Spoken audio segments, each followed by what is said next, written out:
Hey everyone, it's Madison from PH Doodling. Welcome back to my channel, or welcome if you're new. Today I'm excited to share with you my weekly spread setups for the month of May. If you haven't checked out my May Plan With Me video yet, be sure to do that, I'll link it above. And if you have watched my Plan With Me video for this month, you'll know that my theme this month is purple.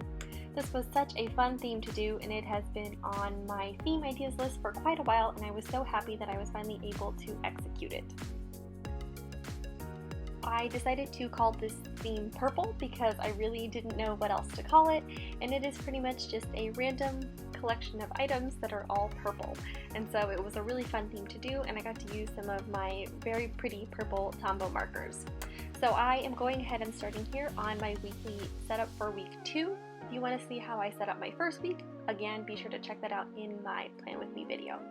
So for week 2, I decided to do a classic layout where I divide each of the pages of my spread into 4 boxes, and then each of those boxes is for a day, and then that extra box is kind of for my title / my weekly to-do list.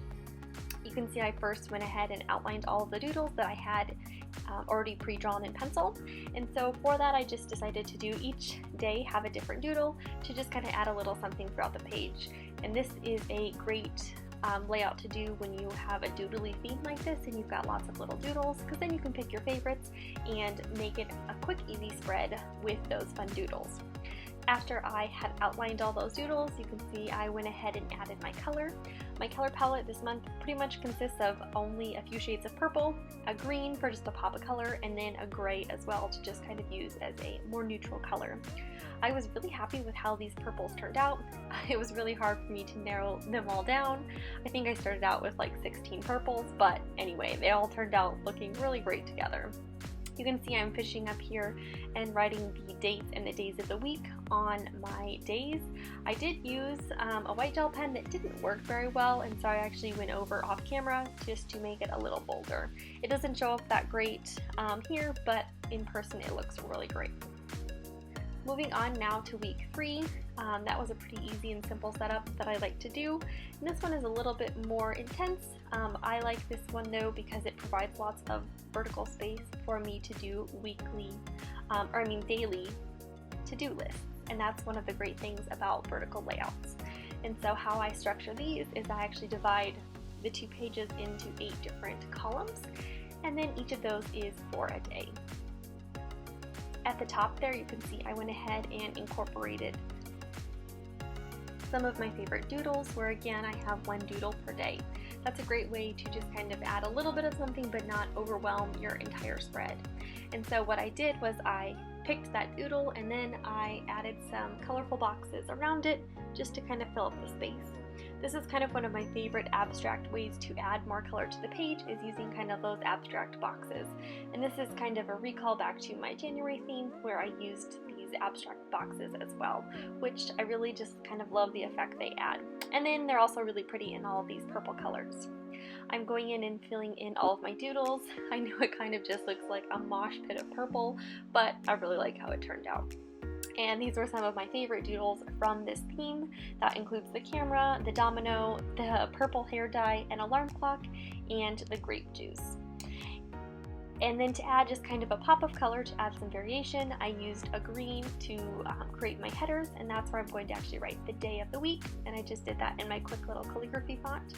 And then I just kind of wrote the date somewhere up in that little picture collage as well. You can see I've divided this into 2 sections, my events and my tasks, which will help me keep organized for the week. Moving on to my last week, this is a brand new layout that I have not done before, but it is for a special reason.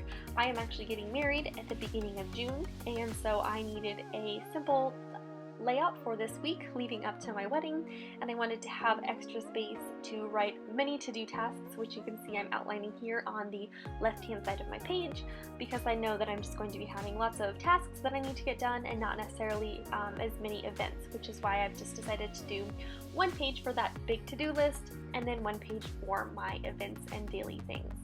I decided to incorporate again all of those super fun purple doodles around the outside and just add a little bit more variation.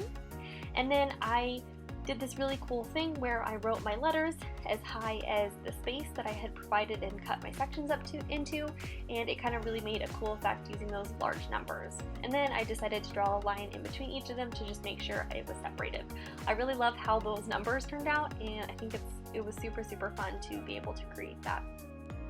Now that I had outlined kind of the space for my daily planning, it was time to go ahead and add color. Again, this is one of my favorite parts, is coloring it in. It's basically like coloring a coloring book. I think that's why I like to outline all the doodles with my black Pigma pen, because then it's just like coloring and filling in, which I think is the fun part, because that really brings it all together. So I'm hoping this spread will offer me what I need for my planning that week, just because I am going to be having so many tasks that I need to get done. So I tried to tailor this to my needs, which is one of the great things about bullet journaling, is you can adjust it to what you need. So let's go ahead and take a quick flip through of these weekly setups. You can see they were all pretty quick and easy, and they're going to be super functional for my needs in my planning this month. If you enjoyed this video, please be sure to give it a thumbs up, and don't forget to hit subscribe. Thank you so much for watching. Happy doodling!